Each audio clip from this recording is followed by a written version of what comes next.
Alright. So, it's ready to play. Hell yeah! Kept you all waiting long enough. I think I want to play as Zor today, though.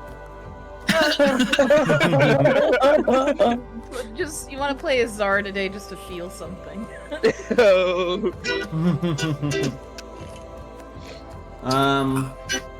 Alrighty. So, Toshka, Oh. you get to Yes. pick. You get to pick high or low. Oh. Whew. I just about had a heart attack. Okay. All right. Hi. High. All right. So, Drag, Eladrian, Midas, roll. Yeah. Oh man. Every time I prep. Aw. Poo. All right. Okay. Dragonista. Okay. Pressure's on. 2 weeks. How many weeks ago? 2 weeks. Yes. 2 weeks ago. I was right. Okay. 2 weeks ago. We went to the hotel that Czar's family owns, I think, and we met Czar's mom, and she wasn't doing so well. She was very quiet in the bed, and it was not she was not looking well, and even Czar's dad was looking pretty bad, like pretty haggard. He wasn't doing well because she wasn't doing well. And the whole house kind of looked really bare, like maybe they were selling things off to afford the care. And Drag was real quiet and real sad. But then, Mom woke up and started to say hi to everybody, each of us. Drag was crying, just bawling like a little baby. That's what moms do to her. Czar's dad asks about the brother and sister that we saw in Onagas, and Czar told him that they were doing great.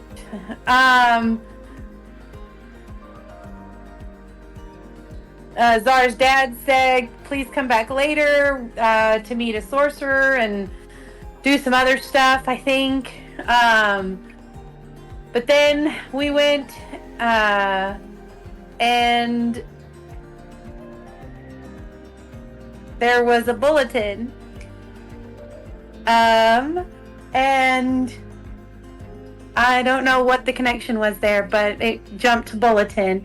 The maracas of winners or wonders or something like that in a harmonic school, and now we're all gonna go perform. And then Corey overrules Midas to show Koshka the quack house. So Koshka got to see the quack house for the very first time, since Midas would never let us in. Womp womp. Womp womp. There were some boots that started eating and strangling Czar's feet, and again, Midas didn't tell him that might happen. But it was only talking to him, so we all thought Czar looked crazy. We signed up for the competition. Drag's gonna be playing the tambourine. We're gonna have a lutist and a pan flutist and a tambourine and singers, and Lord knows how it's gonna go, but we're gonna perform our little hearts out. And then Czar got introduced to a headmaster somewhere that we went. And there were some weird emotional talks, and then Czar left us a note that said goodbye. We don't. You guys don't know yet. We don't know that yet. That's above table talk. But yeah, so exactly right, Drag. So Czar had that conversation with the sorcerer known as Gaspar, and he was shown a piece, a unique piece of Corsine called Cinder Corsine that is seemingly only available to students of the Runestone Academy in Glasmont. And with the promising ability of this Corsine to push back some of the dark magic that is affecting Czar's mother, he really jumped at the chance to do this. And yes, he did leave with this sorcerer. And that's where we pick up as all of you are currently in the lobby, kind of the small little dining area just off to the side of the main level at the Crimson Echo Hotel. You're just currently just waiting for Czar to come back down and join you after his meeting with this, this sorcerer. He had come down and kind of, briefly talked to you guys a little bit, but then headed back upstairs, and that's where he's been since.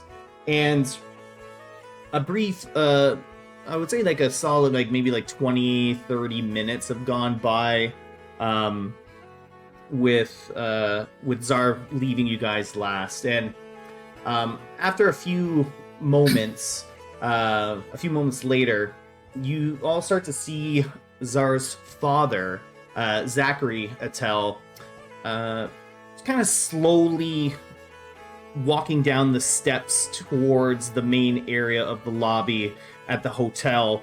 You can see his footsteps are very heavy as he is slowly coming down the stairs. He has a very defeated look in his eyes, and he appears to be carrying something that's wrapped in a large piece of linen, and he watching himself kind of go down the stairs, and he looks up and he sees all of you just kind of waiting for Czar to come back, and he spies you, and he heads over in your direction. Zachary very kind of solemnly walks up to you all, and he says, mighty ducks, it's a bit of a difficult conversation to have, but you see, Did something happen to your wife? Where's Zard? Is he up there with her? Well, actually, something amazing happened to Martha, and well, it was because of this miracle, the first miracle we've had, this first ray of sunshine, this first ray of hope that we've had in such a long time, that, well, Czar, he decided to leave with Gaspar. What? He did what? Without Sorry. us? With to Gaspar? He with the he doctor? left? And you see Zachary start to unfold what he was carrying, and the book, what is revealed is the tome of Grandmaster Norvom, and he kind of just holds it out to you guys along with a letter that's on top of the note, and says, I know that Zal wanted you guys to have this. And he just kind of hands it out to whoever's going to take it. Easy. I think Midas will take it. Nobody else wants to. If you want to, go ahead. Okay, By all bet. means. Yeah, Midas is gonna take the note. He can kind of snatch it out of his hands. Yeah, so you grab a hold of the tome and the letter, and it currently has a little, very quickly adhered wax seal to it. And if you look in the, I'll put it in the campaign notes. As Midas, you open up the letter, and it reads. It's a photo of the talkie. Haven't Oh, put it in God. yet. Oh God. Oh, Oh God. boy. time for pain. Midas clears his throat. To the mighty ducks. First off, don't be mad. It's all just a prank. I'm actually at the front door right now. Midas does not look up. Ori gets up. Okay, Drag just looks. kidding. Uh, Trying to Ori lighten the sits down. mood because I know you're going to be mad at me. Second off, I'm really sorry for lying to you guys. I have a real opportunity to help my mom here, the woman who I love more than anyone else in this world. If you think I'm being selfish, you are correct. I have to do this on my own. There's no other way. Of course, the newest members of the Ducks, Koska, the runaway eyes of Balin. I know we haven't known each other for a very long time, but honestly, I would trust you and Pippi with my life. That mistake. I mean, hold the dagger of friendship close to your heart. I don't just give that to just any random stranger on the street. Please let Midas bully you too. You are a strong, independent feline who doesn't take shit from no one. I hope you understand. Midas. What? Is that what he really wrote? Yes, not quite. I'm reading. No, I'm it reading. is not. Those I- two I things hope- conflict each other. I hope you understand why I have to do this. It might as like turn away from Cora so you can finish reading. If your parents are still alive, what would you do? Would you just sit back and forget and just let them waste away? Or would you jump to action at the slightest chance that you can help? I would do that for you. I would do that for all of you. In a heartbeat. Beak? Dumbass. He went to college. Apparently not. Because we're ducks. Eladrin. Get it? In her No. beak? No? Okay. Alright. Eladrin, my dearest friend and confidant, you who among the ducks help us cope with all our pain with the laughter and joy you exuberate. That's a big word for Midas. You might understand my pain. I mean, after all, you had to leave the nest and discover the world on your own. You left two loving and amazing parents who worried about you for years. Imagine if your mother or your father or even Stefan were to get unimaginably sick. Would you not do the same as me? I would never wish this pain onto any of you or anyone for this matter. Your parents really hit home for me. Your mother's an amazing woman and reminded me so much of my mom. With Corey leaving, your mom was the closest I've been to feeling that motherly love I so dearly need. Be good and try not to get under Midas' skin too much. He's fat. But with rings to my heart, I promise to come back and be the tenor that you always needed. Drag my rock. Midas like looks at Ladder like, really? Still a couple more writings left. Drag my rock. Drag, you're amazing and probably one of the smartest dragonborns I know. Does he not know that? Anyways, thank you for always taking care of me and holding me back no matter what. I'll miss eternal sessions, and I'm sure I'll be terrified you as weighted blanket on my travels. This sucks. Be nice to Midas. He's not doing too great either. What? Midas, can you just read? Okay, sorry. Be the rock to him as you will to me. Break down his walls no matter what you have to do. As my friend and my partner in crime, I know out of all the ducks you'll understand the most why I have to do this. Although I might not know much about your family, I know that you are my sister. If you were in this situation, I would split Stellaris in two to find a cure for you. I love you, Drag, and I will be back to enjoy more amazing adventures. Midas then turns to Kore. Kore, the sweetest duck mother a boy asks for. This must be how you felt when Daz was going through that sickness and you had to take some time away from the group. Your own daughter, your flesh and blood, in peril. I'm not a mother, but I understand the pain and thought of losing your family. My heart breaks at the thought. It broke the moment you left. I sadly haven't had that moment of clarity about my own feelings of sadness until then, and that really scared the hell out of me. I've been traveling with you guys for so long that I put all the feelings of sadness deep down inside of me, and try to mask it with jokes and magic and all the crazy shenanigans that the ducks got up to. I pushed the sickness and the inevitable end of my mom down deep inside like she was nothing. Like it was all fake, and I was just come home and she would be all better. But no. She's just been getting worse while I've been gallivanting around with my friends. And I can't do that anymore. As a mother, you have to understand, please. Tori's just crying, wiping her tears with her sleeve. Sorry. Midas. My brother. Of all people, you should understand. With Balfine leaving, I've seen how you reacted. I don't know much about him or your past, even though I tried to dig, but I can still see the same pain and sadness behind your eyes that I experienced. You hide it behind this tough exterior and interior, but I know you're truly in pain. I get why you do it. I learned it from you from the very beginning, how to suppress it and take it out on others. That pain eats away at your true self. Face that pain, Midas. Have the guts to face Balfine and tell him how he really made you feel. I sometimes imagine young, tiny elf Midas with a large smile on his goofy face, needle in his hand with tiny prick marks scattered along his fingers, knitting and weaving extravagant dresses and suits for all his little dolls. I imagine your mother beaming at your creations, patting you on the head and telling how you'll one day become the most sought-after fashion designer in all of Solaris. Would she be proud of the man that you become, Midas? Zar, grow up, kid. Save your mom. Rejoin the Mighty Ducks a new man. A better man. A better wizard. A better friend. A better brother. A true duck. I have to face this head on by myself and not hide behind my strong friends anymore. I have to go up and be the duck that you guys need instead of this whiny baby who only acts out for attention. This is the only way. Please understand. I'll find you when the time is right. Love and see you soon, baby duck. Zaratel.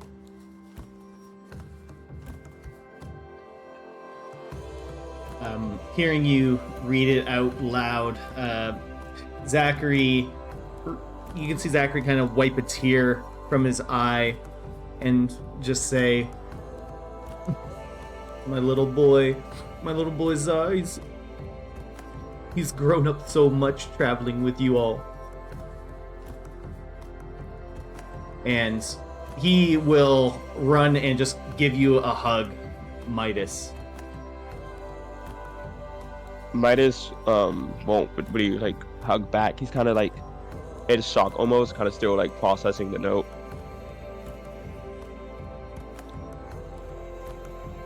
I know this is all quite a shock to everyone here, but Zar, when he saw what Gaspar did, what he did to Martha, I never seen him so excited. He couldn't contain himself. It was like he just knew what he had to do.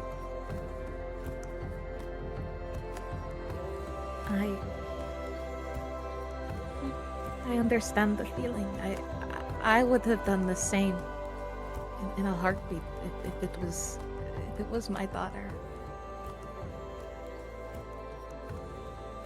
I just hope he'll be safe. This is the only way. Don't make it bad.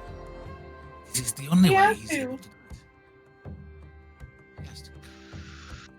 And He's going to do the right thing. So if he does this,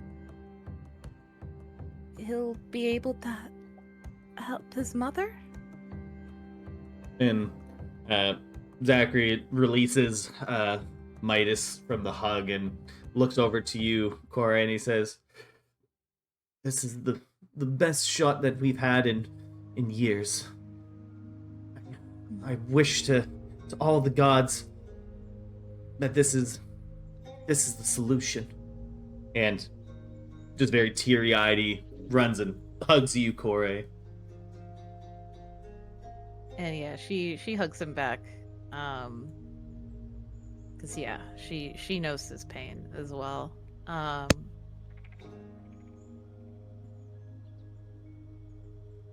You should be very proud of your son. I know you are.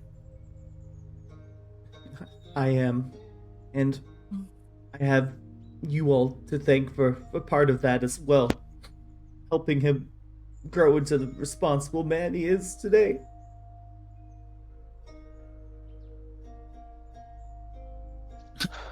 Well, the responsible part is...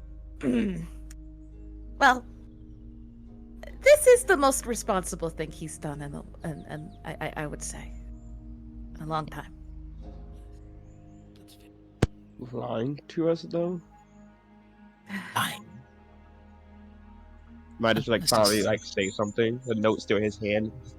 slightly shaking. What is lying? What is... I wish he'd just told us outright. Why couldn't But, he? well, Maybe he didn't have a chance. Maybe Well- he... think about it. Bullshit. Think about it, Midas. No, If he he did fucking tell- came down here and lied to our face, ran right back up there and just left. Listen to me. If he did tell us, what would we have done? Run Let right him after go. him. I would have gone right with him. We would run right behind. We ducks fly together. We would have gone together as a flock. We would have gone with him. But I don't think it is a place for us. I think he did what is right. I think he did what he has to do. He knows in his heart, and he knows in his mind. For all we know, the fucking book told him. But Corey will pull away from Zachary and ask him, I can only assume, since you were there, I mean, if he didn't want to tell us himself, it was because we couldn't go with him. Is that correct? And through a couple of sobs, you see Zachary wiping the tears from his eyes, and he just nods to your question, Corey. Gaspar said that only he would be able to attend the Runestone Academy to learn more about this magic Corsine stone. He had to do it on his own. Stone Academy. That is where he is? That was where Gaspar was bringing him. Yes. I guess we at least know where he is. And if we need him, we can find him. But he said he'll find us. So maybe it's not all that bad. Nah, fuck that shit. What? I mean, what would you have said? I would have listened at least. Sure. But you know, Midas, you What wouldn't would you have have just done? let him go. Like, I just don't think of it that much of an issue. We could at least be in the same fucking city. Maybe. And what if he doesn't come back? What He'll come what back. What if he doesn't come back? He has Then to. we will Caitlin find didn't come him. back. Hogum didn't come back. Midas, No, I- it's a good point. I came back. We have to find you also, though. We didn't know you when you was coming back. See, we'll find him. It'll be I fine. sent you a letter as soon as Des was better. I couldn't know when I was coming back. And at least he was honest with us. Zara wasn't. Does nobody see an issue with that? Midas, do you need a hug? No, don't touch me. Do you need a hug, Midas? Midas like Right. starts backing away from the group. She's coming in with her arms wide open, ready to scoop him up. No. Oh, I Surround him. respectfully, guys, I think I need space. I need to make a stop real quick. Can we just decide on a meetup spot? Are we done here? What do I gotta do to catch him and hug him? Oh. Can Corey try Survive. to like stop, like just gently put a hand on Drag, like reach up to her like bicep and like and just gently look up at her and shake her head, and say,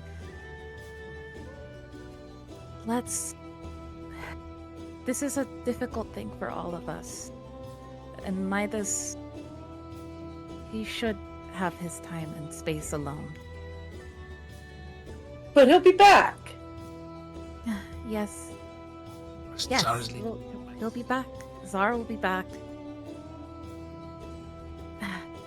Maybe you're right.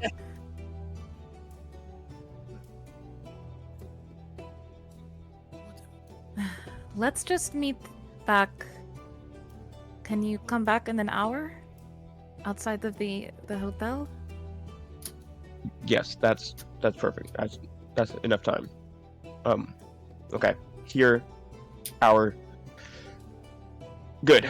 And the hero like walk out the hotel and like drops the note and everything. Does he Yeah, drop the tome too? What else? The tome? Oh yes, Yeah, because he has the tome. yes. Are you Okay. kind of like throwing it on the ground almost? Yeah, kind of like in a like Frustrated. in annoyance, kind of throws everything off of him, kind of like, oh, get it off, get it off, get it off. Like puts his hands on his head, kind of like deep breaths as he walks out. Yeah, the tome lands with quite the thud on the ground as the letter from Czar just kind of dances along the air as it slowly slides onto the ground. Corey will go and pick up the tome and the letter after like after like a little bit, like the shock wears off, you know, after a moment. Then she'll go and like pick them up and just sigh heavily.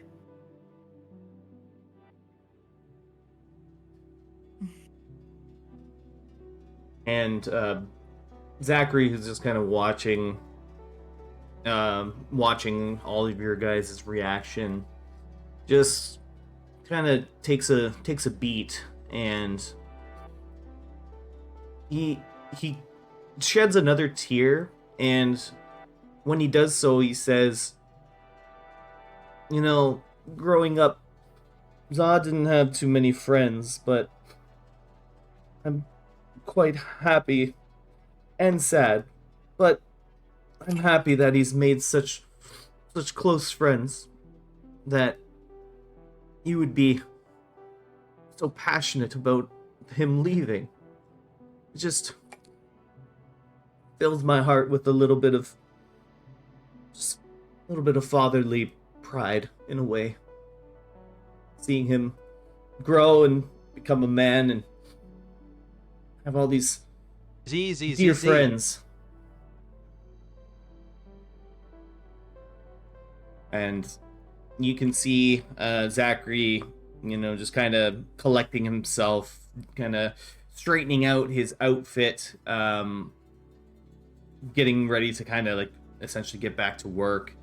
And he'll look to you all and say, if you need anything, and if Za reaches out to the family at all, I'll make sure to send you a paper bird straight away.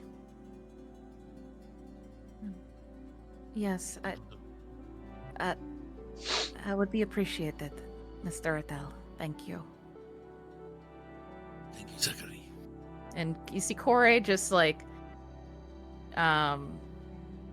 just holds the book, like just clutches it just really close to her chest. Do you have the paper? Do you have the note too? Yes. Let me. I have both. Can I take the note from you while you hold the book? Sure. Yeah. If Eladrine comes up to her, she'll and like reaches for it, she'll let him have it. Yeah, I feel like I grab your shoulder, kind of put my arm around your shoulder and take the book, and you like and kind of grab it like as I'm standing next to you, kind of just grab it. Mhm. Just kinda take it. I feel like this is a note that needs to be turned into something. Like I feel like I need this note. I need to make it a memorable thing. Half of me wants to go and run right after Midas, but I shouldn't.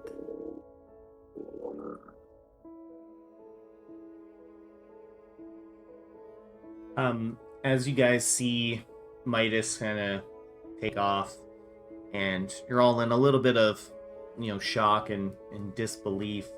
Koshka, as kind of the, I guess, newest member of the Mighty Ducks here, you know, you've only known Czar for a brief period of time, but how are you feeling? How's Koshka feeling about, you know, this kind of sudden get up and go of Czar?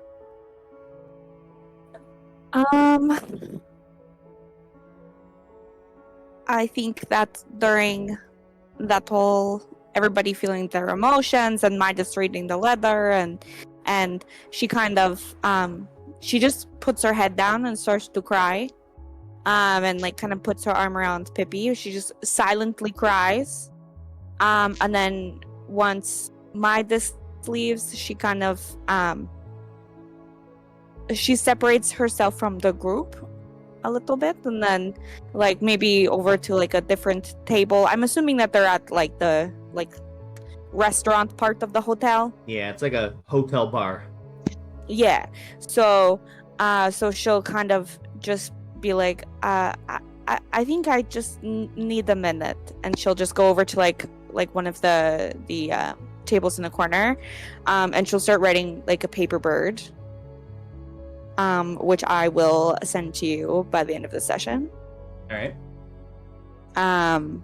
But yeah, she kind of like takes her space and like doesn't want to take away from everybody else grieving, you know, and she also kind of like sees in Midas like that the anger and like annoyance of the whole situation comes from his pain. So she's like not even gonna try to crack a joke or like engage at all. She's just gonna like kind of take a step back and let everybody feel their feels while she feels hers. Awesome. And as Eladrian and Corey are kind of, you know, looking over the note and holding on to the tome, Drag, what are you feeling in this moment? What is like, how's Drag dealing with this? So Drag's definitely going through the feels right now, and ever since Midas walked off, she's kind of just muttering and repeating, but he'll be back, and like trying to convince herself, and you know, starts to pace a little, and like it's gonna be fine, he'll be back, Midas will come back, Zara will come back, everybody will be back, it'll be fine. And just kind of talking herself through it. And is that kind of how Drag like soothes herself in this kind of situation? Yeah.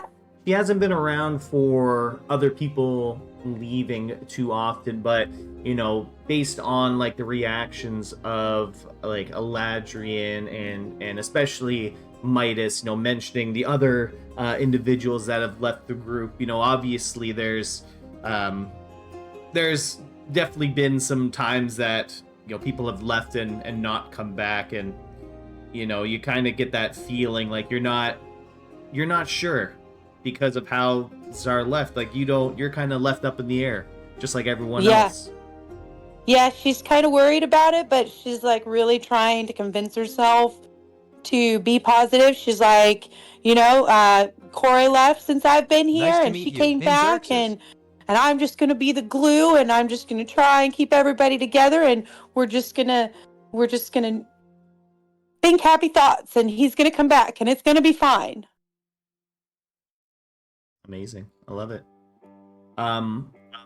So you were all while you are all in the hotel lobby, just kind of digesting the situation that just occurred. Midas, I'm gonna assume you're probably have quite the quick pace to your step. Probably everything's a little bit like you're kind of tunnel vision at this point. Just putting all of that kind of just uncomfortableness that you feel with another person leaving the group for a time, and as you kind of are mulling over your feelings, where are you headed? He's heading to a slightly familiar graveyard. So you're gonna head to the graveyard, which is on the northern side of the city, just on the outside of the northern gates. You guys have been there in the past. In fact, it was where Eladrian first kind of learned of his heritage from one of the clerics of Kalemvor. Another kind of reminder of someone else that was in your group, only a few weeks ago. And you have a very brisk pace going through the city. You probably, shoulder bump someone pretty aggressively as you're just, beelining it directly to the graveyard. And as you arrive at the graveyard, it's a graveyard that's been well maintained by the Doom Guide Winston, who is the current cleric of Kalimvor that is taking care of the graveyard. You can see all of the tombstones that are there have been kept clear of creeping vines and weeds, and you can see that there's even some fresh flowers that have been placed at a few of the graves, probably from family members and things like that.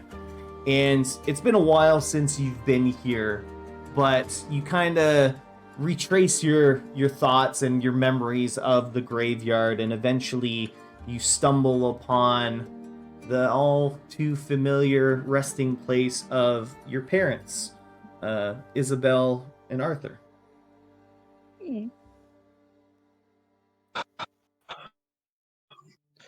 Midas takes off like a cloth, and he dusts off the grave. Even though there's barely any dust, he's still gonna dust off anyways.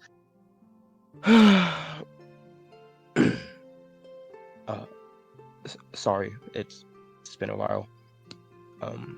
But I'm in town again, so I wanted to stop by once more. I always stop by, so no flowers this time. It's been a wild time.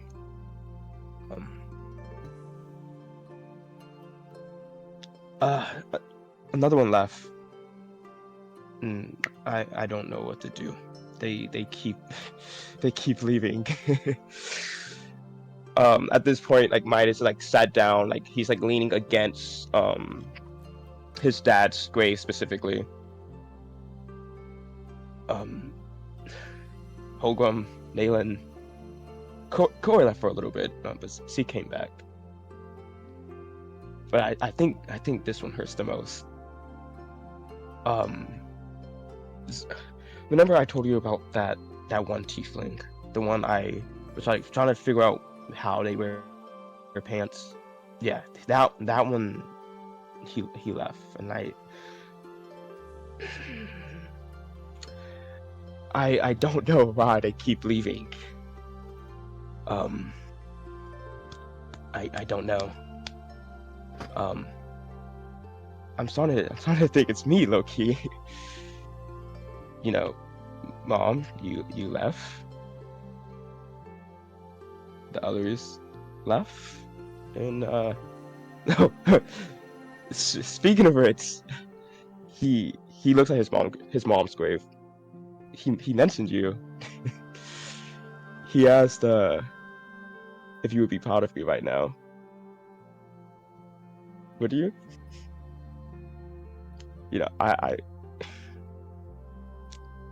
I don't know what to do.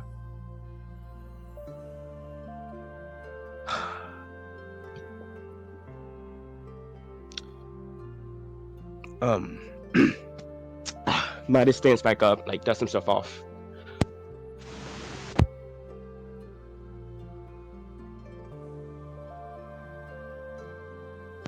Okay, I'm back. Midas would dust himself off and stand back up. Well, I have to be off again. This was fun. This was a nice talk.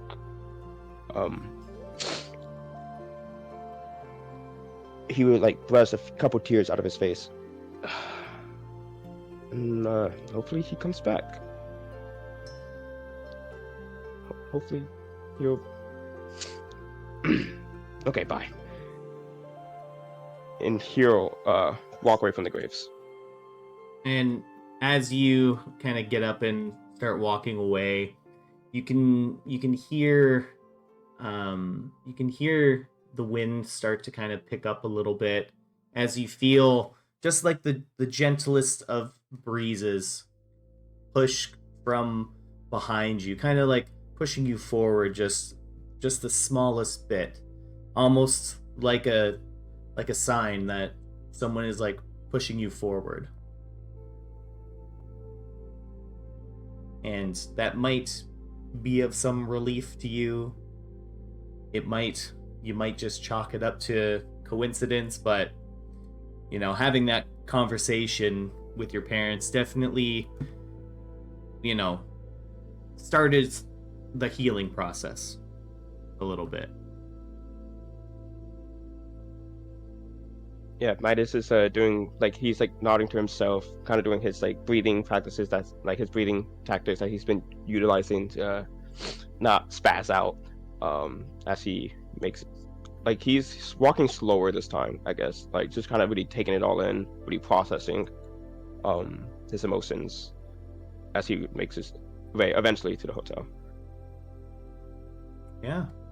So as time is passing and Midas is off doing whatever it is he might be doing, Eladrin and Kore, what are you two doing? After he left or Midas left, and you guys were kind of there. It's almost like at this point you two are kind of like the rock, the two rocks in this situation, seemingly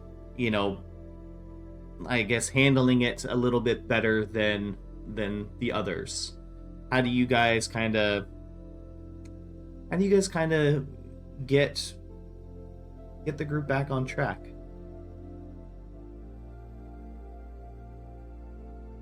Well, Corey, being a mom, just has that kind of just motherly instinct to want to just console everyone,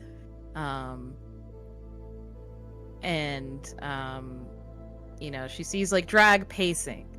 She sees her pacing and talking to herself about how, Zara's gonna come back. He's gonna come back. Everything's gonna be okay. Everything's gonna be fine. And she kind of stops Drag in her pacing. Like she kind of reaches out again, like she did earlier when she tried to go hug Midas. Only when Drag stops, she'll give Drag a hug, and she'll say, It's all right to not be all right, Drag. It sucks. And there's no better way to put it. You don't have to brute force the optimism. It's okay to be sad. Drag's just got her arms down beside her while Corey hugs her like she needs, and she just cries and says, "It's gonna be fine though, right?" It will be. It's not right now, but I promise you that it will be. And she squeezes Drag a little tighter. Drag starts to hug her back and just cries more. And then starts sniffing a lot. And as Corey is consoling Drag, Eladrian, even though you kind of, you've been putting on the brave face a little bit and, really just trying to stay positive about everything, is that how Eladrian feels on the inside?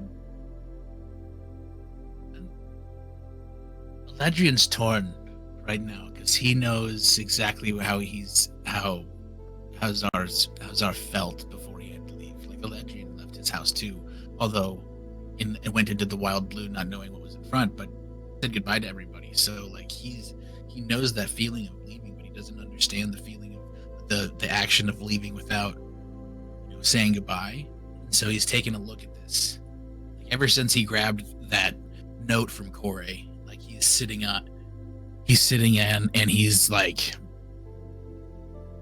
he's scribbling in the corner. He took this note and he's looking at it and just is writing. He feels this connection to this this note from Zara. It's like it's like a ray of hope of some sort. Like, this is not a farewell letter. This isn't a goodbye letter. This is something to look forward to, and like, but still doesn't understand how to process these feelings. And so like he's writing, like, because the only thing he knows how to do is make songs, you know, other forms of art. So he's taking this and trying to make sense of it in a way that he knows how. So he doesn't, the feelings that he has right now are kind of, the feelings that he has are, they're conflicting. Yeah. He's proud. He's proud of Zara for doing what he knows to be right, but he's angry because he didn't get to say goodbye. And he's disappointed because of the same reason, right? This is someone he's come to love and come to care for, and you know, it's one of, if not his best friend. And like, he, in the blink of an eye, gone. And you know, Midas touched on it. He lied to us. You know, as he came down and he said something, and you know, he could have done that differently, but he didn't. And so like, he's taken that to, but he doesn't want to think that Zara would do that sort of thing, and all this. So like, Adrian's brain is just split in two. Yeah, and Yeah, that's the best way I'd put it for Kore as well. Took the words right out of my mouth. The conflicted. yeah. Just conflicted. Torn. And you all, you know, kind of take some time individually to kind of mull over your feelings. And maybe about 30-40 minutes pass, and Midas, you're on the way back to meet up with everyone. For the first time in many months,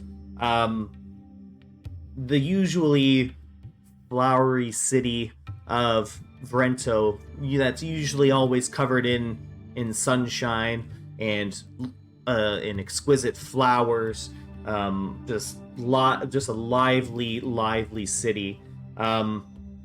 Midas, you notice just overhead, and you know, you've lived in Vrento a long time. You know that what you're seeing above is not a common thing. You see just like the smallest rain cloud from over top of the city, and a very, very light rain begins to sprinkle down. And you know, as you look around, you can see a lot of like children kind of like dancing in the rain. You know, it's not something they usually see in Vrento. You know, some people are just kind of laughing at the just the uniqueness of the situation. But you know, as it kind of hits on all of you, and you start to see the rain, you know, hit the window panes of the Crimson Echo Hotel. Yeah, it's just very like coincidental in a way. It's almost like a little bit of fate, where with all these feelings that you guys are going through, of course it rains a little bit at the same time. And Midas, you enter back into the Crimson Echo Hotel, and where usually you'd find your party members, quite the lively bunch. For the first time in a long time, they're mostly just silent. So as you walk in and you see this sight, Midas, what do you do? Yeah, well, Midas will come in not looking like he read a depressing note or had a depressing moment or even walked through depressing rain. He's gonna come in, clasp his hands together. All right, I was up. What is next? We need to get on the move.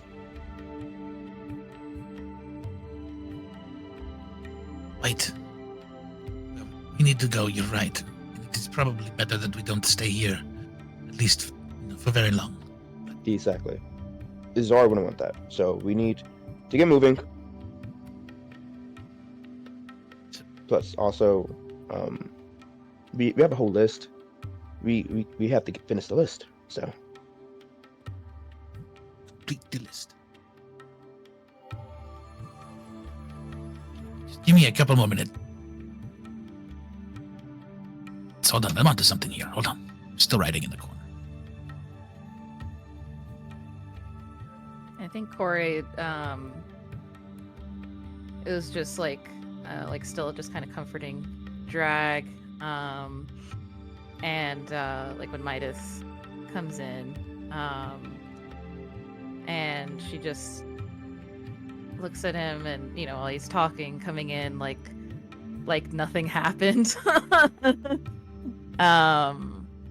And she says to him after a bit, like after a beat, she says, Midas, we're not going to pretend that you didn't just walk out on us too. we don't have to pretend. I mean, I did. I needed air. This is sucks that it started raining, but I'm all good now. You're not. I can tell. No. I am. It's fine, really. None of this is fine. None of it is.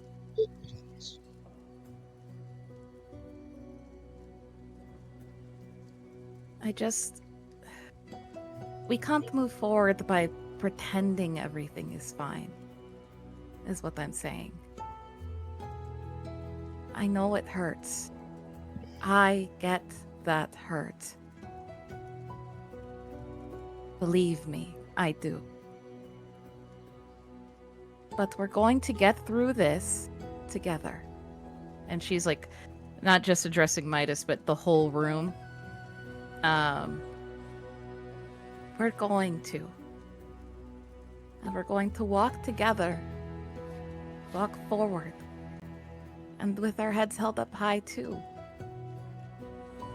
Because that's who we are as ducks.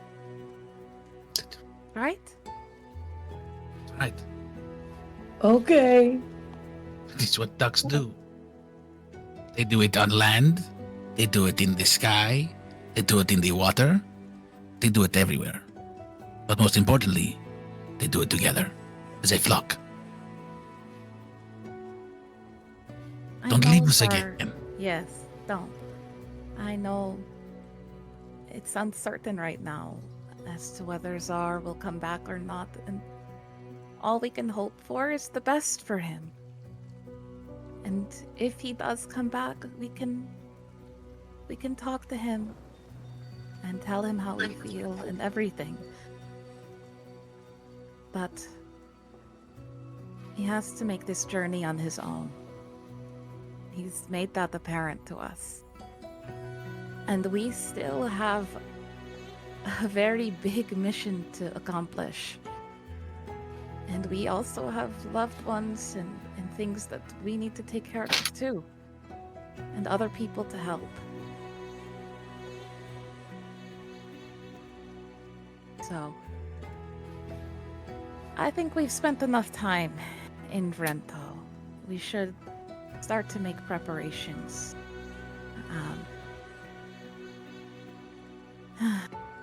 It's just, we have a lot of options, so we should think about where to go next.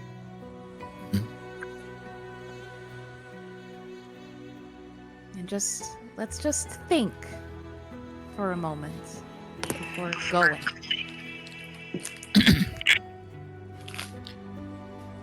Think. Yes. So, what is left on the list?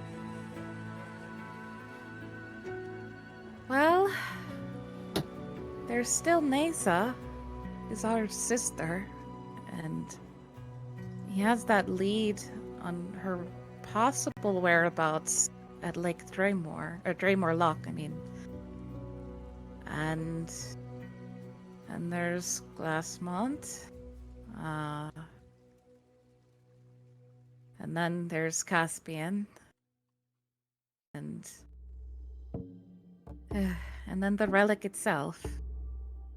Which I still think it's a good idea to tie up any other loose ends that we might have elsewhere in Stellaris before going for that relic.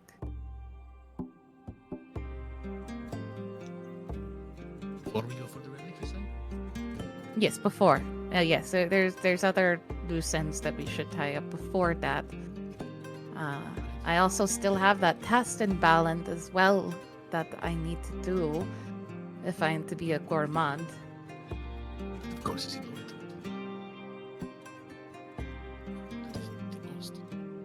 Okay, so it sounds like we either head to Baland or we head to Glassmont. Because at least I don't think we should go to the Draymond Clock without Zar if he decides to come back. I mean, when he decides to come back. But I mean, I also have business in Glassmont, so either works. I That's guess. right. Mhm. Which city is closer? Closer? Damn. I'd say they're about equidistant apart. Yeah. Well, there are- we traveled to Baland before. Glassmont would be a new place. Mhm. Yeah, and Well- none of you have ever been to Glasmont before. Well, I don't know about you, but I'm pretty intrigued about the Caspian situation. Like, I'd like to know if he's like a poser or like, you know. Also, he has been in jail for a while. I don't know how long they're going to keep him just sitting there. Oh, And- but in a way that relieves me to hear you say that, because given all of this that's happened with Zar's family, I can't lie. I desperately want to see Caspian, but I know we have a mission to do as well, and I didn't want to impose. It is okay, Miss Corey. I support you. And also, Yes. I love closure. So, I think, you know, we might as well. It was on our plan list. And then, you know, when Zar comes back, we can all explore Glasmont together. You know, we can all go there for the first time together. Hopefully, Blaze the Maybe- trail. yes, together as ducks. So for now, we will find Caspian. We will go to Baland. We will make you a gourmand. We will go to the places that we have been before, and then we will come. And then, so that way, Zar will know where to find us because he said he will find us, right? So that way, if we go to the places that we have already been, it is an easier chance for him to find us. Because if we go to the places that we've never been before, how are you going to find us? You know that we've never been there before because we are not there because we've never been there. So you cannot find us there. I support said. your logic, sure. Yes, very well Sure. said, Eladrian. Okay. And I genuinely mean that. All right. Then we go north. North. Or north. Is that? North? Is it which way is north? Northeast. Yeah, it's northeast. Is that to the right? Is it this way? Yes, Map this is way. literally on VTT, and I just realized that. That's my bad. I just imagine Eladrian's pointing in the opposite direction. Of course, like it's this way. He's thinking, all right, let's start to head out. Just starts walking the wrong way entirely.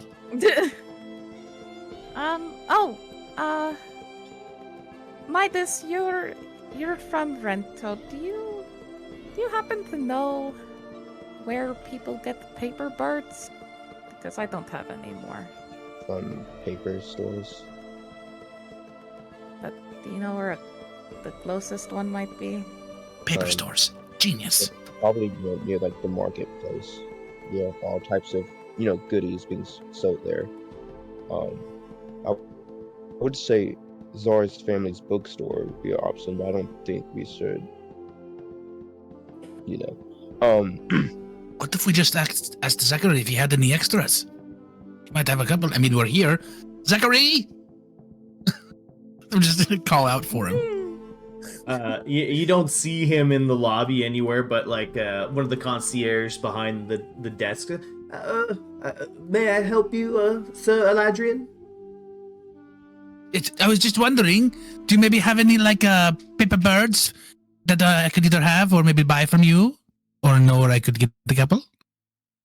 Well, that's quite the expensive item, but allow me to speak with Zachary. Perhaps he might have some. See, that's why I called him, because I thought he would maybe have them. And you see the concierge like kind of reach into a shelf in the back and grab a sending stone. And you hear him, speak into it, and almost immediately he gets a response back, and he looks over to you, Eladrian, and he says, yes, Zachary does have some paper birds. We'll be able to grab some in the back for you. I believe Master Zachary would like to keep a couple for himself, just in case he needs to send some correspondence. But he is able to part with 3 paper birds. Excellent. Very good. Please extend my deepest gratitude to him. The concierge just kind of, gives you a little bow.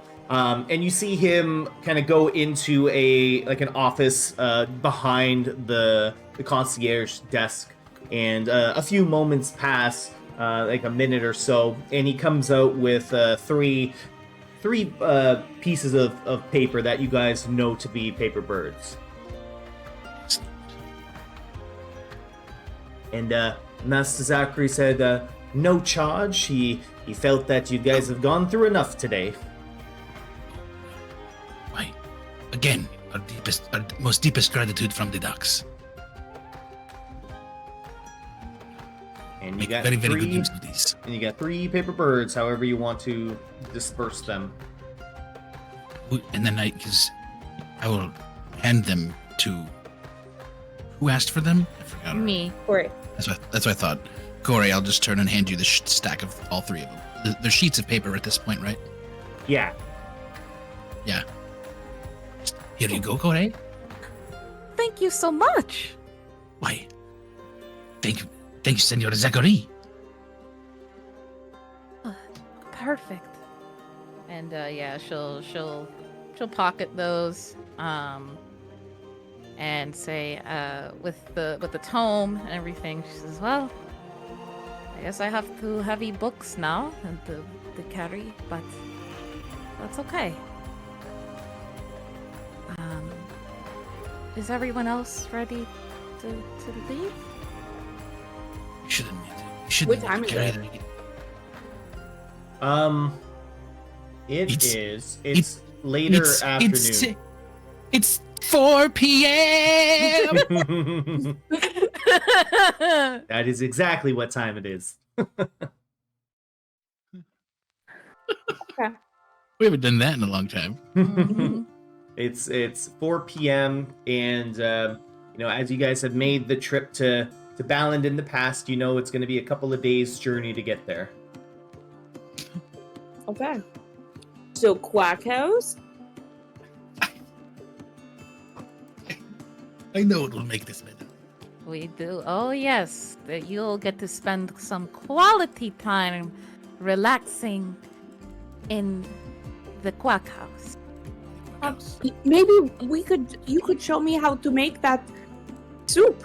The recipe for the soup. Oh, yes. Well, I'll need to make it myself first, as I technically haven't made it before, but once it's done, hopefully, with all the ingredients you guys gave me, I'll have enough to feed everybody. Once we get to Balland and all. That could be exciting. Also, Miss Corey, if you do not want to carry all of those heavy books, we can always put them in the Pippi's new side saddles. He comes equipped with his own backpack type deal, and he's a strong boy, so he would not mind carrying those for you if they are too heavy. Oh, I do so dearly appreciate it. But, well, one book stays with me for sure. That has all my secret recipes in it and my spells. And that this one I'd rather hold on to it. Okay, well, my offer stands, Miss Corey, just in case. Thank you, Koshka. And thank you, Pippi. You are so strong and cute. Very, very cute. Pippi just gives like a wink. And she says, "Oh, before we head out, I want to make sure I can put a little bit. Yes, I can do this. I had gotten these supplies while I was after I had sent that letter to you all and to come and find me here. I need to cast a little spell of my own right before we leave. It shouldn't take more than a few minutes. Is that all right? No problem. Okay, great. I'm going to bring back someone that is very familiar to most of you, and to Koshka, it'll be a new face. Oh no. Well, we do like meeting new people. No. And I think Pippi could use another friend, another animal friend too. No. And Corey completely ignores Midas and gets to work casting her ritual find familiar spell Hell yeah, No. Hugin! to bring back Hugin. Yeah! Yes! Hell yeah. I feel like he's been gone for a while. Yeah. Yes, Corey. And you get in like the ritual summoning circle, a swirl of like black feathers emerge and coalesce into the shape of Hugin the Raven. Boom. And a mighty scraw is heard. Hugin! Oh, I have missed you so much. Midas groans. Hugin, my Um, friend. DM, remind me again, because I know we're doing. You set up some custom rules for resummoning a familiar. I'm not sure. I don't remember what the gold cost of that was. We'll go over that in a little bit. We'll do that like Okay. Cool. 1 Cool. Cool. million. on the side. Cool. But yeah, so Hugin comes back. And what are you guys gonna do now?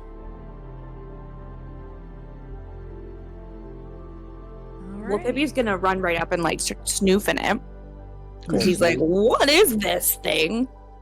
With no decorum at all. Just like sniffing every part he could like nuzzle with his little nose. Top, bottom, beak. If he opens his beak, inside, you know what I mean? So like, he's like, what is this? And then he stops and he just looks at Corey. Like expecting her to tell him what it is. Mm-hmm. This is Hugin, my trusted friend. And Hugin, this is Pippi, Koshka's most trusted friend. Pippi bows. Hugin bows. Hugin, come here. And she'll signal for Hugin to come perch on her shoulder. Yep, you can just flat right on your shoulder. All right. Are we all ready to head out now? I believe so. Good to see Hugin again. But yes, I think it is. I think it is time. I don't think anyone has any objections, no? Nope. All right. Well, hang on a second. Just because Zara's gone doesn't mean that we don't need to go to the Harmonia Academy and still sing our song, right? Like, is that not coming up? Don't we need to do this? Oh, yes. When Isn't was that it in like a again? couple of days? It's in about a week's time, which is about 10 days. And it takes us, what, 3 days to go back to Balland and whatnot? Yeah, it's about like a 4-day. I think it's about a 4-day journey to to get to Balland. So if you get there, spend a day, you come back, you'll be able to make it in time. And we can practice the whole way. The whole way? The whole way. The whole way. I'm As long as we practice. Yes, we'll definitely have enough time to make it to Balland and come back for the contest. As long as we don't make any other pit stops, in between. No telling. Elathrian. We want to see. Elathrian, if you want to make it What? and get these maracas, we Hey, the won't make maracas of any wonder? pit stops. We won't make any. We shan't. We We shan't shan't. stop. We shan't stop at any pits. And no Because people stops.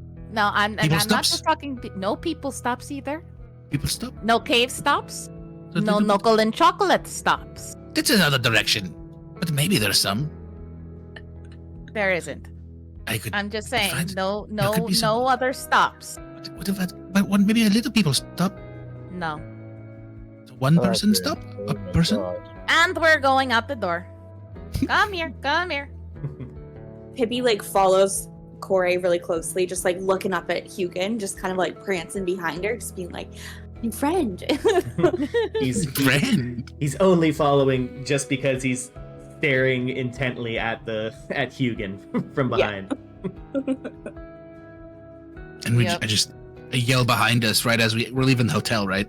Yeah. Yeah, we're like, thank you, the tales, and all of the other ones here at the hotel. Like all of the concierge people, like some of the maids and like servers and stuff, everyone waves at you all as you all leave. They Thank you they- for the hospitality. They know who you guys are and who you're connected to in this place, so they're giving you the fakest smiles that service people will give. God damn. Oh. The customer service smile is on point here at Crimson That's Echo true. Hotel. That's in the brochure, actually. So And as you guys head out the door, let's take a little break. okay. Woohoo. Take 5, take 10. Say 10.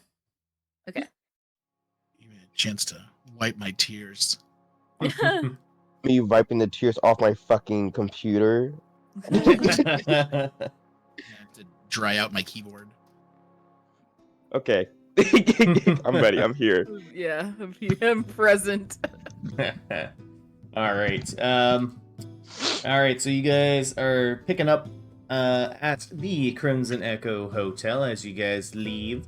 As you head out, the small little rain cloud that was over top of Vrento has moved on, and the beautiful sunshine once again livens up the city as the small little droplets of water on the multitude of flowers and things like that are just shining quite brilliantly in the sunlight that's now bathing the city.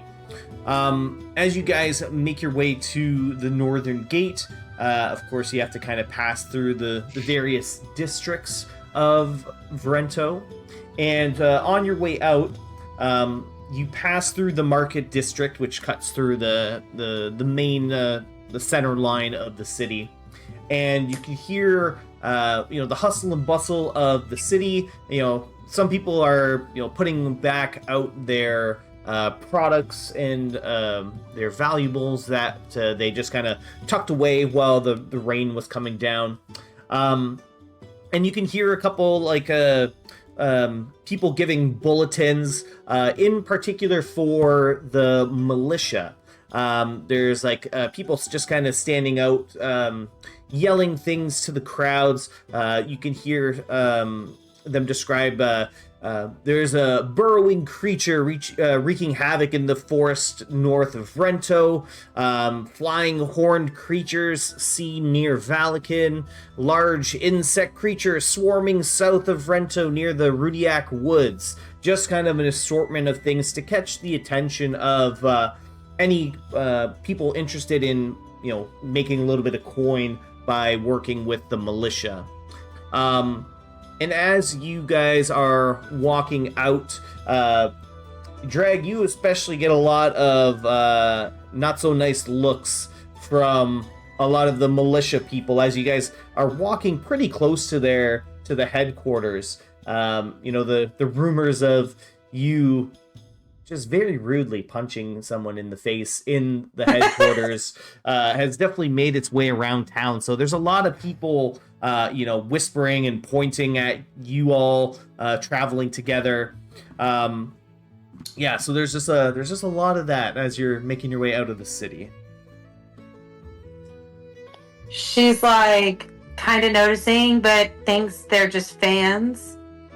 And so she's just kind of waving, like a princess waving at them. Hilarious. You see like a couple of them, like they look like they're about to like go charge you, but like their one buddy's holding them back. And she just fans herself with her hands. Yeah. Some call them fans, some call them haters.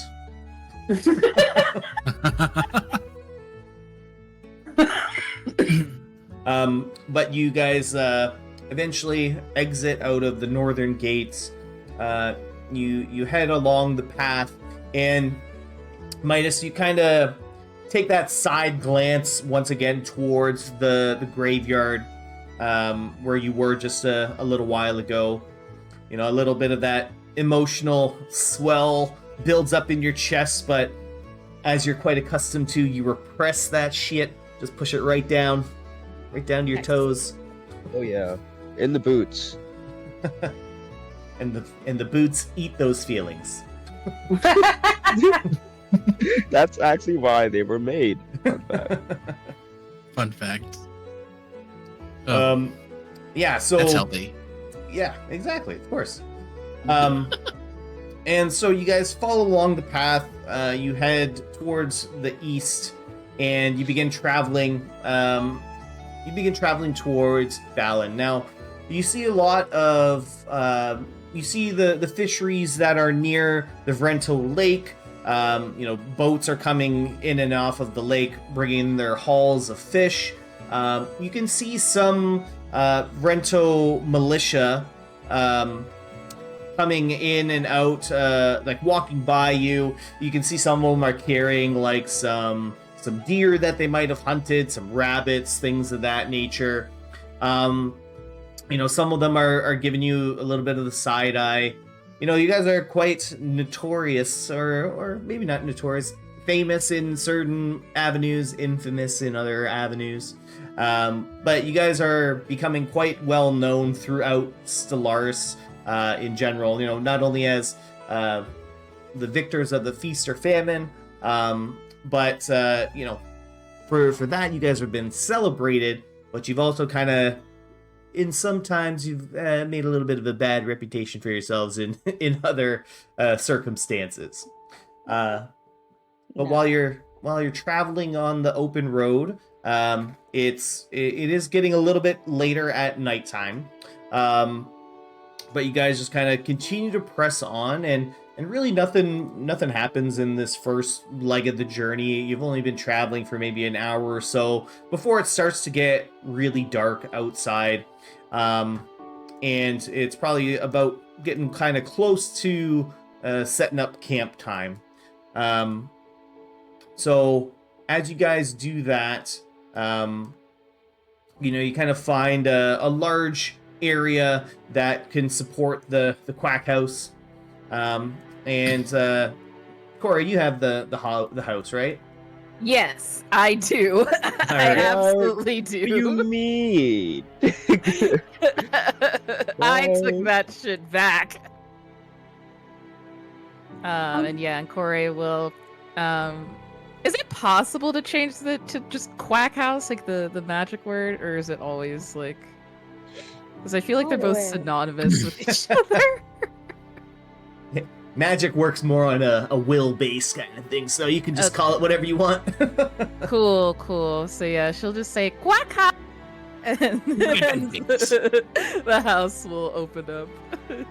Yeah, and it opens up. You do see some maybe some newer dings and scratches and maybe a hole or two compared to what the last time you saw it, Corey, but the house is still pretty fairly intact.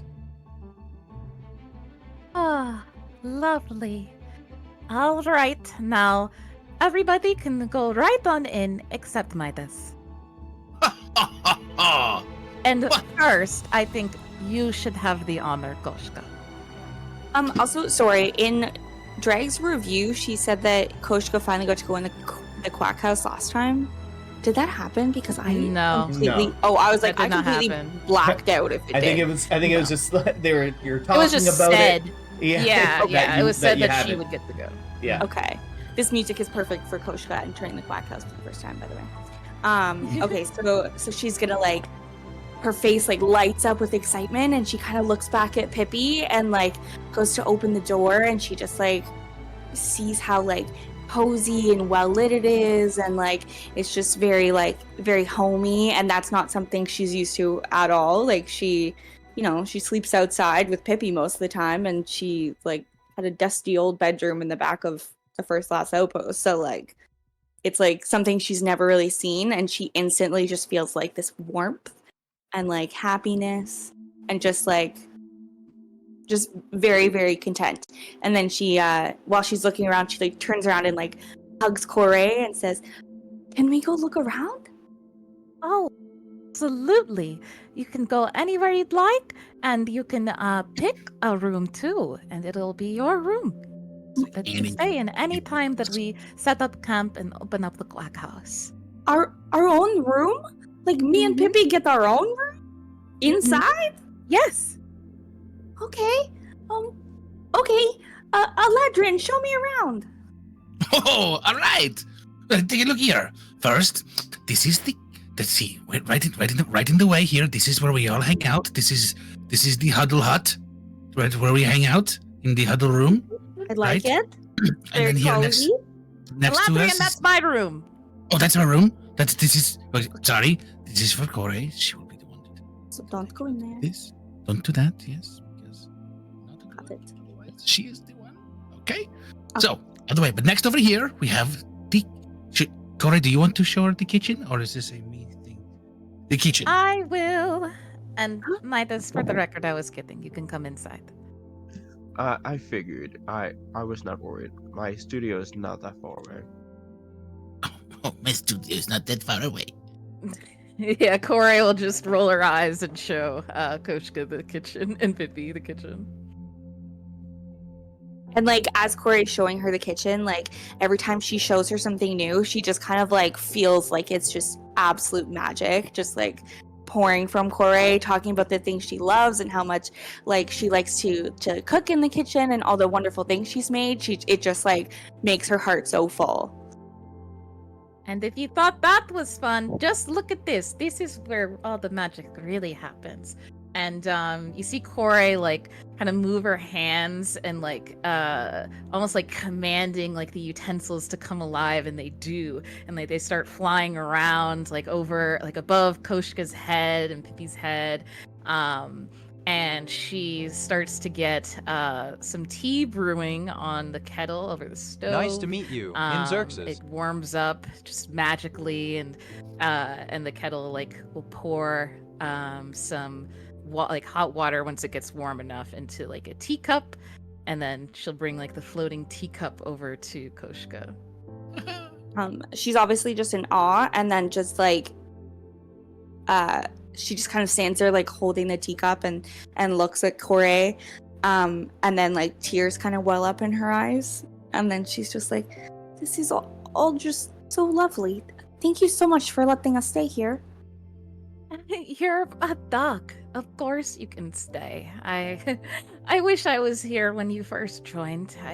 I wish so badly you could have gotten a warmer welcome, but you're here. And you're here to stay. I'm very happy to be here. It's something I think I needed but didn't know I needed it, you know? So it's just I've never been around people so welcoming. I mean, you met Uncle Sapphire, so I mean that's the majority of my life. So to meet the people who don't even know me that well and welcome me in, it's like nothing I've ever felt before. I don't have words to truly explain how grateful I am. Well, if it's for what it's worth, I understand completely. And she'll get a little handkerchief to give to Koshka to wipe her tears. And she like pats her on the shoulder and says, You know, I just want to be warm and welcoming because there was a time when I wish someone did that for me. For the longest time, I lost my parents when I was barely an adult. I was so young, and I was on my own for a while. And you know, I thought I could find comfort within my own people who looked like me, but I didn't feel like I really fit anywhere. And I ended up in Valican, and it's this beautiful little town. And I met my best friend there. Her name is Quinn, and she runs a tavern there. And she welcomed me with open arms, without a second thought, and let me stay with her. So I'm glad I can be that for someone. Well, I hope that someday I will get to meet Miss Quinn. She sounds lovely, and I would like to thank her for being so great to you. Yes. Oh, you must. I'm sure we'll go and visit Valican sometime. And you'll get to meet my daughter too. Oh, you would love that. She is the best and brightest, and she loves animals too. So I know she would adore little Pippi. So Pippi and I already have a leg up on making your daughter like us. So that's good. I'm glad. Yes, absolutely. Good. I look forward to this. So do I. I'm really glad you're with us. Thank you, Miss Corey. I was very nervous to meet you because everyone spoke so highly of you in your absence. But I'm really glad to know that you turned out to be exactly like they said, even to me, a moderate stranger. oh, well, yeah, you see Corey kind of blush and like her she kind of like shuffles like her hair a little bit, and she goes, "Oh well, they're too nice. What did they say about me? What did they say?" She's like, "Are you sure it was all good?" Oh, you don't yes. have to lie. It's okay. So then she'll kind of like start to be like, "Oh yes, and Aladrian had wonderful things to say about you, and Zar," and then she kind of pauses and she goes, "Oh, he said a lot of nice things about you as well. I'm sorry for bringing him up. I know that this is fresh. I don't know how you're feeling. I hope you are okay. If you ever want to talk about it, feel free, or tell me to go away. That's also okay." Oh, I wouldn't tell you to go away. It's all right. I appreciate you asking about me. Really though, I'm just more concerned about the others and how they're taking it. I just know I need to be there for you all. So, I'm holding up the best I can. Thank you. You're welcome. Zar was the one that followed me into the alley. Was he not? Was he? Or was that Yes. Aladrian? It was. Yes. Okay, good. And he introduced me to all of you ducks, and I will forever be grateful to him. And he's always been, nothing but kind to me. And I'm sorry that all this happened this way. And I'm obviously new, but I also I love Zard as well. I'm glad he found you as well, and that he could bring you to everyone else. And I just hope he'll come back soon. That's all. Me too. Anyway, I hope you like Earl Grey tea. I just kind of took a little shot in the dark. I do like Earl Grey tea. Do you happen to have any milk? Well, the problem with milk is that it doesn't keep too well, but I did get a little Elijah bit... is lactose intolerant. She's like, I did get a little bit of cream. I And love she'll- cream, as I am a cat. Yeah, so she'll take out a little can of it, and open it up to pour into her tea. Thank you very much, Miss Corey. I very much appreciate it. Would it be okay if I went to look around to find my room? Yes, absolutely. Her and Pippi kind of skip off to explore more and try to find a room that's not taken. And Yeah, and amongst the rooms, like you open up one door that's has seemingly been knocked off the hinges at one point.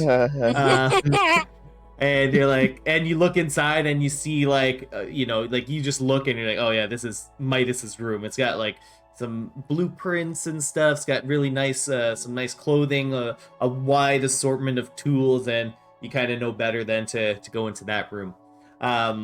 And you kind of walk through everyone else's room. You open the door and there's Eladrian's room. It's got some like instruments hung up, some like sheet music that he's been writing as like rough drafts, things of that nature. You go into Dragonisa's room. You can see like the most largest tackle box full of makeup that there possibly could be. Many shades and sparkles are everywhere. And then there's like a giant weapon that's like hanging up on the other side.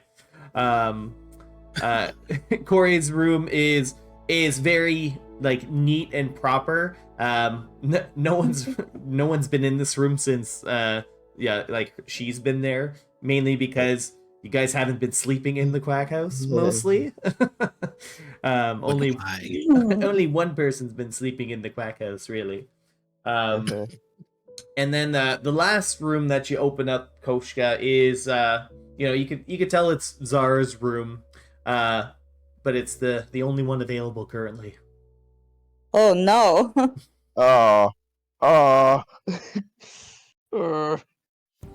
She can very clearly tell that it's Zara's room. And she kind of like gives like a look around and then looks at Pippi, and then she's like, maybe we just sleep on the couch. I don't think this would be a good time to do this. Pippi's like already in the room, just like sprawled on the floor. She's gonna be trying to like get him out. She'll be like, Pippi, get out! Pippi, get out! And then Koshka, is everything all right? The only room left is ours, and Pippi's sleeping on the bed. Are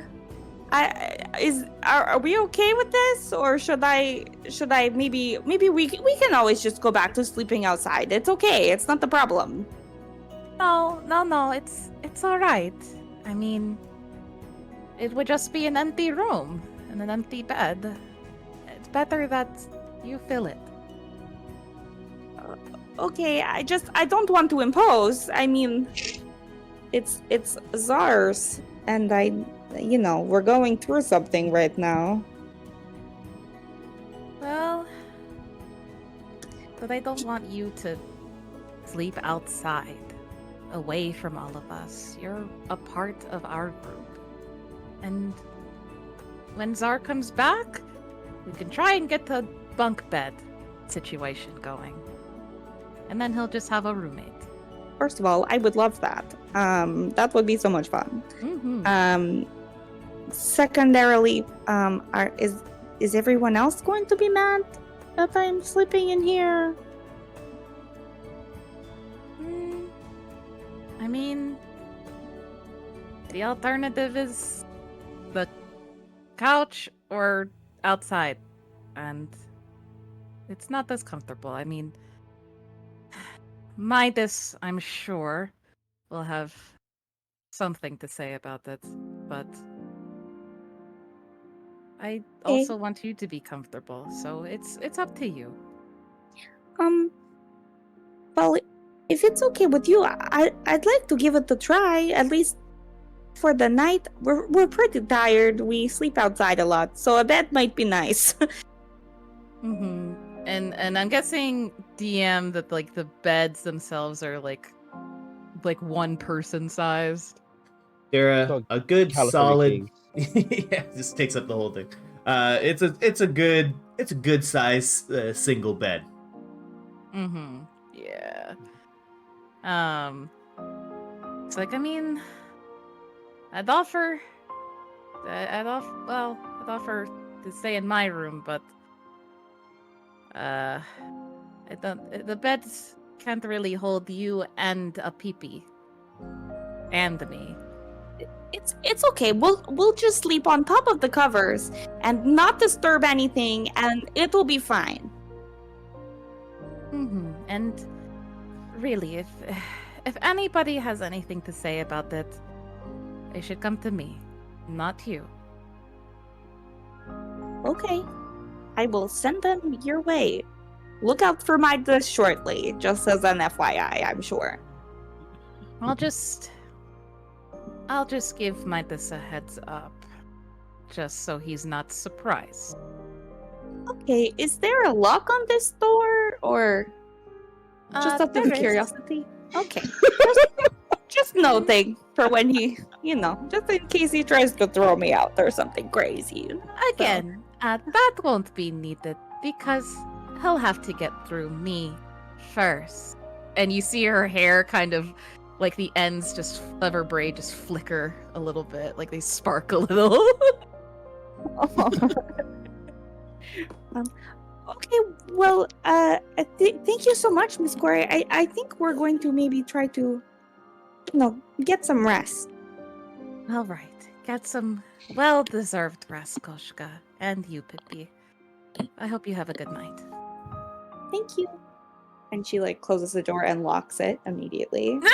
and then she curls up like a little cat on a bed on one side, and then has Pippi curls up on the other side, and then they just try to go to sleep as quickly as possible, and they're very tired. Yeah, and before you fall asleep, Koshka, you remember that you got something burning in your pocket, and you head on over to the window that each of these rooms have, and you open it up, and you unfurl the paper bird, and you let it go.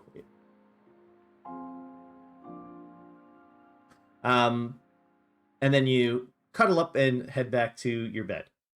After the tour, what's everyone else doing? I'm assuming when they started the tour, Midas kind of just silently went to his room. He hasn't been there in a minute. Oh, he hasn't been there in a minute, but he kind of goes to his desk that's there, and he stress knits as he does, but he hasn't done it in a bit because he hasn't been stressed in the crack house recently. But yeah, he starts knitting away. Yeah. Minding his business. Drag, what do you do? Drag kind of followed the tour for a little bit silently, and then kind of slipped away and went upstairs to her room and cuddled up in a big ball and slept. Legs dangling over the end of the bed. Yeah. And she's very, very tall. Ladrian, how about you? So as soon as Corey kind of took over the tour, which is totally fine, right? Because she had to show her the kitchen. I just kind of sat back down and started writing some more, and still had Czar's note out, and just kind of in deep thought, not really paying much attention to anything else that's happening in the room. And are you in your room, or are you kind of in like that main like living room area? Just in the main living room area. Mm-hmm. And like just kind of sat down. Yeah, and what is like, what about like Czar's letter? What is it like inspiring you to write? Is it more like music? It's more Is like it I want something to. else? It's more like I want to take what he wrote and keep it with me at all times, because I know that it's going to be a part of like something I want to have. It's something that I want to have, and I want to be able to remember it. But it's way too freaking long to be able to remember it. So I want to put it into like more of like something that's easier to remember, so that I can take it with me. So I don't have to rely on this freaking scroll of papers and pages and pages. So I wanted to kind of take it and put it into more of like almost like a poem format. And so I could write yourself kind a of little chant it. Writing yourself a little cue card of bullet points there. Yeah, exactly. Yeah, and you so that way go ahead. That's it. It's just, I was gonna say the same damn thing. Just like that way I can just keep it with me. But I can call on it. So I can when I feel like, oh my God, Czar's not here. Where is he? What's happening? I can look back at this note they wrote us and be like, okay, you know what? It's not all in vain. He's coming back. He did this for a reason. We get it. Yeah, and Corey, what are you doing? So after she gives Koshka the tour and everything, and she goes to bed, and she definitely takes note of Koshka locking the door, like the sound of it, like locking behind her. She'll go and like kind of one by one address like each of the ducks, like, and tell them about like the Koshka and Pitby are taking up residence. And the only room open is Czar's, so just letting them know, so that way they're not surprised come the morning and things are like awkward or anything. She goes to like Drag first, and tells her that she's staying, because she picks Drag first because she feels like out of everyone else she's the most like she's like very kind and like welcoming and things like that, so she feels like Drag would take it better. Yeah, so you kind of like give a couple like knocks on Drag's door. Mm-hmm. I know, Drag, will you have fallen asleep yet? No, she kind of groggily is like, huh? What? Come in. Okay. Drag? I did have something I wanted to tell you before you go to sleep. Sorry for disturbing you, but I just wanted to give you a heads up and the rest of the ducks that Koshka and Pippi are, they're sleeping in the only other unoccupied room, and that's Czar's. So it's just wanted to let you know. And whenever she does wake up, just let's be welcoming of her. It's I don't want her to sleep on like the couch or feel awkward or left out or anything like that. I want her to feel just as welcome, and I trust that you will. Right? Yes, I agree. We'll make sure she's welcome. Thank you. I'll leave you to your sleep. Sweet dreams. Night. She'll close the door, and then she'll go to Eladrian next, and knock on his door. Eladrian, can I come in? He's downstairs. Oh, he's downstairs. Okay. Yeah. Oh, he's just out. Okay, I thought he was in his room. Yeah. Never mind. Okay, No, so she'll go. Yeah, it's like, Eladrian, can I talk to you for a second? Absolutely. Yeah, so Koshka and Pippi are staying in Czar's room. She's kind of lowering her voice. Since she knows Drag's sleepy and also doesn't want Midas to potentially overhear before she talks to him. So she's like speaking very softly to Eladrian, and just telling him the same thing she told Drag. Oh, for that is, of course, right? Someone has to keep his bed warm. Mm-hmm. That was my. That makes sense. Yes, absolutely. Yes. So, I don't worry about your drag. It's really just Midas. But I'll handle him. All right. Okay. Yeah. I mean, I have no problem. If you need something from Midas, you let me know. I will be more than happy to help. Okay. Thank you. I'll just, put a spell on him. Yes. Silence, preferably. Yeah. No, I don't. Maybe he's pretty quiet all the time, but maybe maybe hold person. Yes, that might work well too. Stop right there. No. Yes. But anyway, have a good night, my friend. All right. Yes. Thank you. I'll see you again. I'm not going anywhere. I'm literally going to my room. Yeah, you You're will to bed see me right now. again. You're going to bed. You're not going to make like a midnight snack. It's fine. Okay, fine. Go. I don't know. Whatever. Good night. Oh, okay. You don't have to. It's just like I'm not hung. Elathrian, do you want a midnight snack? No, I'm not. No, not particularly. But why? Do you have something in mind? I'll come back and make a little midnight snack afterwards. Okay. Oh well, you don't have to on my account. But Oh, you're right. I could use one. Oh, excellent, fantastic. I'll see you shortly. And then she goes. She goes to Midas's room with the door that was unhinged, and just kind of like she tries to do the softest little knock, and it just swings open. There's like a sheet covering it now.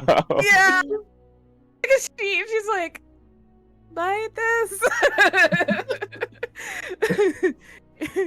Midas, he doesn't look up, but he's like, Can I come in? I'm coming in. Never mind. I'm not giving you the choice. I'm coming in. She just okay. lifts the sheet, just goes inside. All right. I don't want you to freak out or anything, but since Koshka is a duck, she is welcome in the Quack House, and she's welcome to sleep in a comfortable bed. Like she deserves. So Midas is just knitting as he listens along, not even giving her any attention. Okay. And Tori just gets closer and she sends Hugin to just land on his desk and disturb his work, so he has to pay attention to her. This damn bird. Is there something else you need to say, Corey? yes, I'm just saying. Just let me finish. That Koshka and Pippi are staying in Czar's room, and Midas' eye were like trits. Oh. Okay. Yeah, I told her it's fine to. I want her to, because the alternative is just on a bare floor or not the super comfortable sofa or outside. And especially after the not so warm welcome you gave to her, I want her to feel like she belongs here and has a place. I don't want you to say any side comments to her or anything like that. It was my decision. Okay? Yeah, I respect your decision. And you'd better respect her. I know this is just as shitty and hard to me as it is for you and everyone else. I'm tired. I've had people up until before I met Quinn and the Mighty Ducks. Everyone who was ever important to me left, and I was alone for quite some time. So I get it. I don't want Koshka to feel that way.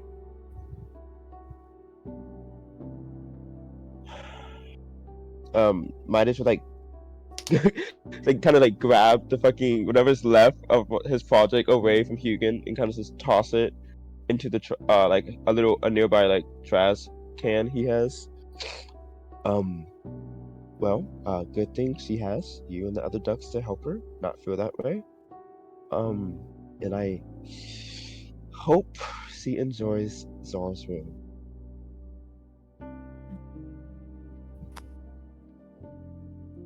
You don't have to be her best friend or anything. I'm not saying that. But what I am saying is just give her a chance. She's still here, isn't she? I'm sure that is a choice enough. But I don't want you to just blow her off entirely. Yeah? Whatever.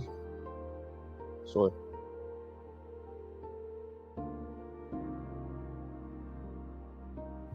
Midas, Hmm. you know, you can talk to me if you need to.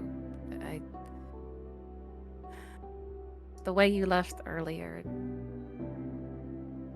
just I understand how you feel. And I don't want you to feel alone or that you have to push anything down, you know?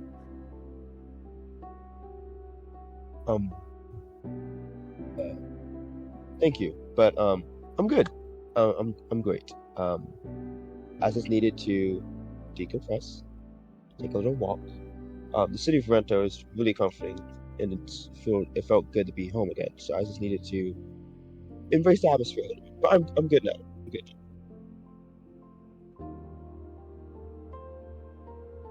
I don't have any plans of leaving you again, you know.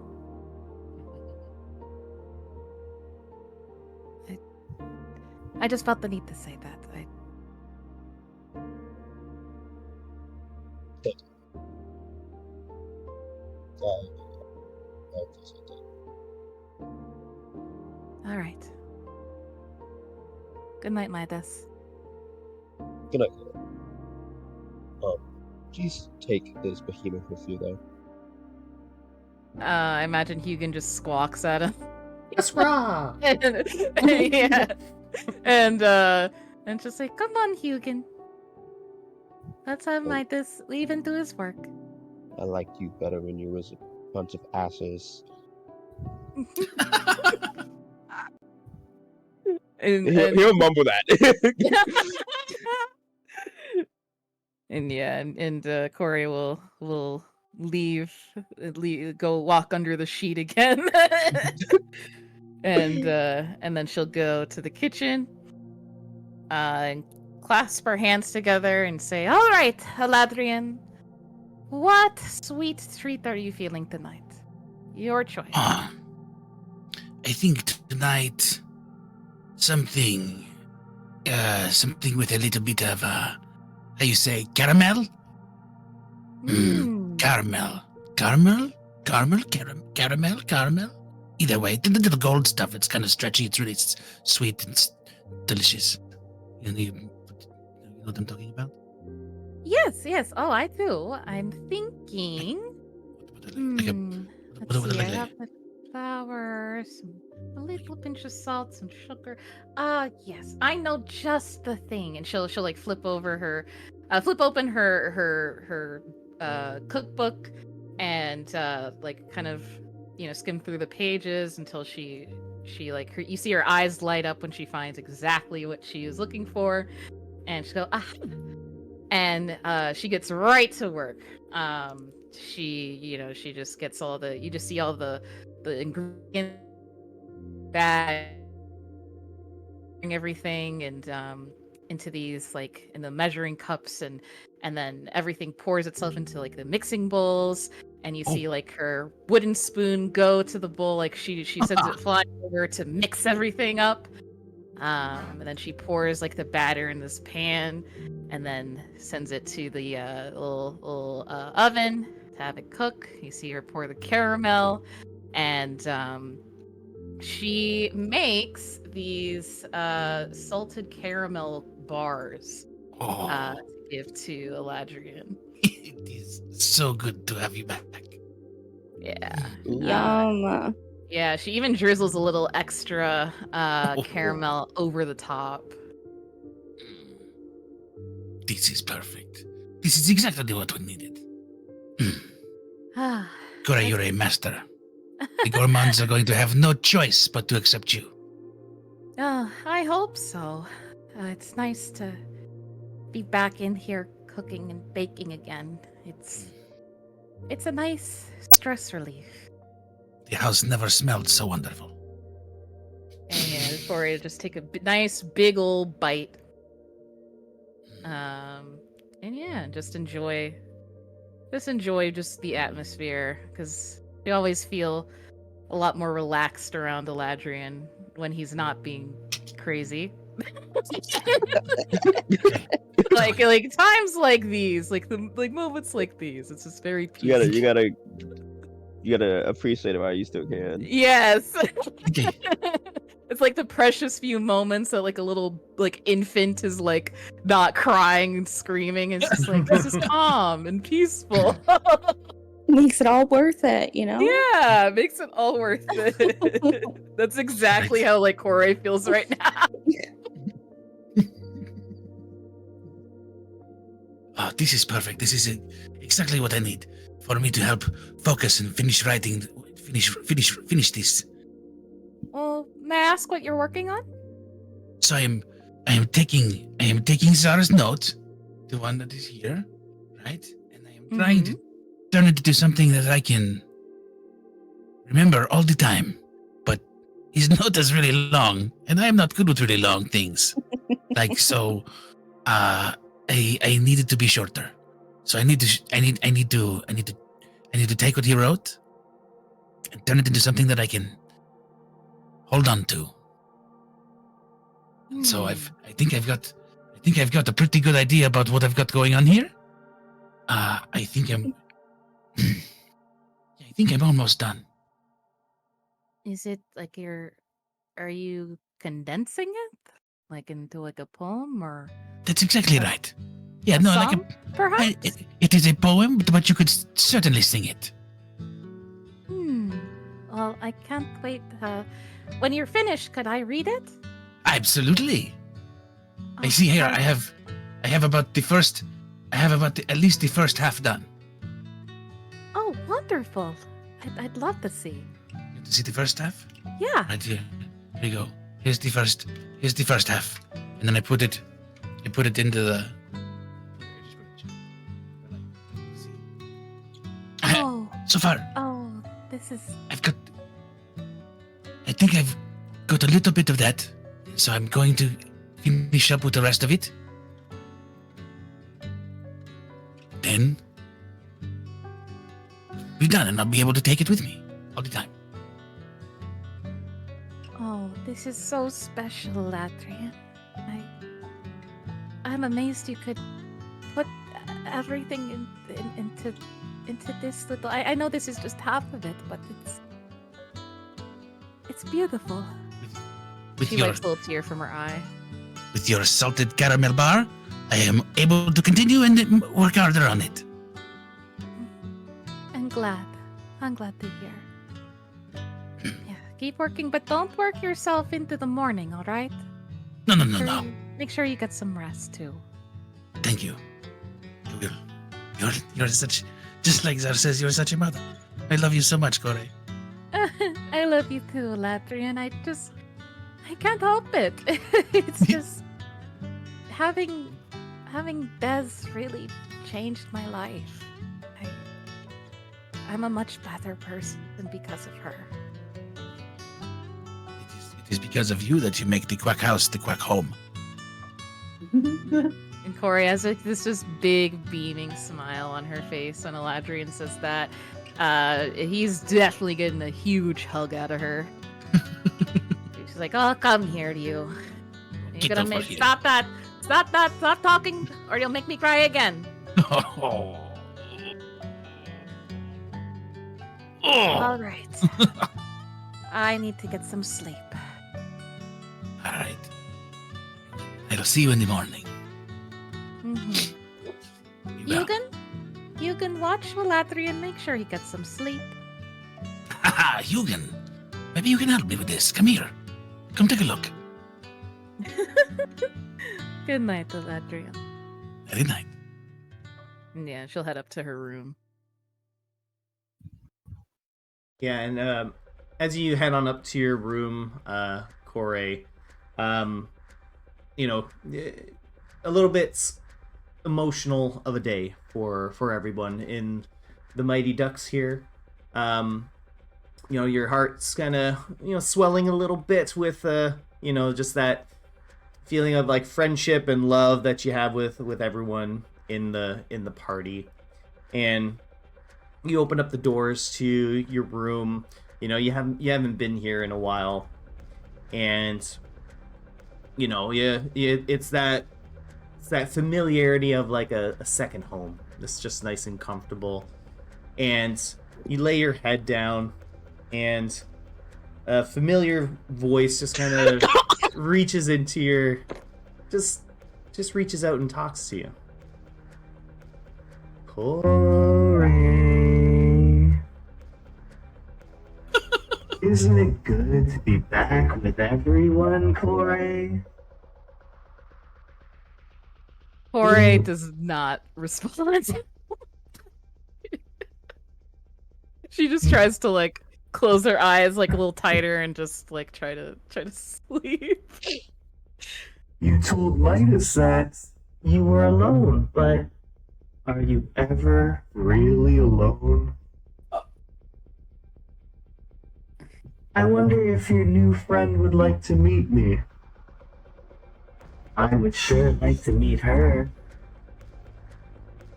I'm so Nice. glad you're back with everybody. Can you just leave me alone? I don't want you to meet any of my friends. I want them all to be safe. Just stop. And that's where we'll end tonight's session. Yeah. Every time if that voice comes out. I knew it! I knew that was gonna happen! I was like, wait a minute, he didn't why is he taking so long to wrap it up? Exactly. I was like, even Koei gets a sleeping port, and I was like, Koei gets a sleeping Honestly, Yeah. I didn't know who it was gonna be. I was like, oh, like does she hear like Czar in her head? And then he starts off with that voice, and I swear to God, I was like, I knew it. I knew it. I was like, it's been too damn quiet. Yeah, and as soon as that you lay your head down, I was like, wait a minute, this feels ominous. It feels like Right. it's leading up to something. I felt like the music changed. Yeah. I don't know if I gasped at myself into thinking that. I was like, what?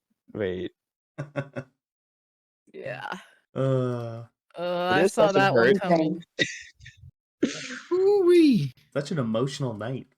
This session know. Right? hurt it. What a roller coaster. I don't like that her patron is teasing that she'll make an appearance. I don't like That's that. kind of wild. Yeah. Dun, I dun, don't like dun. that at all. Cut to 2 years later in real time, and then she'll finally appear. Ah! Oh god. 2 years in real time. Yeah, so Oh god. we might be level 9 by then. I was like, that's actually kind of crazy to think about. We haven't even like, well, we actually don't know about the patron. No, this whole time Ah, y'all yes. don't know. So many things is getting revealed slowly. Nope. We Like, might see I the don't patron. No, like I don't End. like. Yeah, I feel like even if Corey could talk, I don't even know if Corey can talk about it. But even if she could, I feel like she wouldn't at We're gonna all. get Like fucked over. scared. Yeah. Get your tongue removed.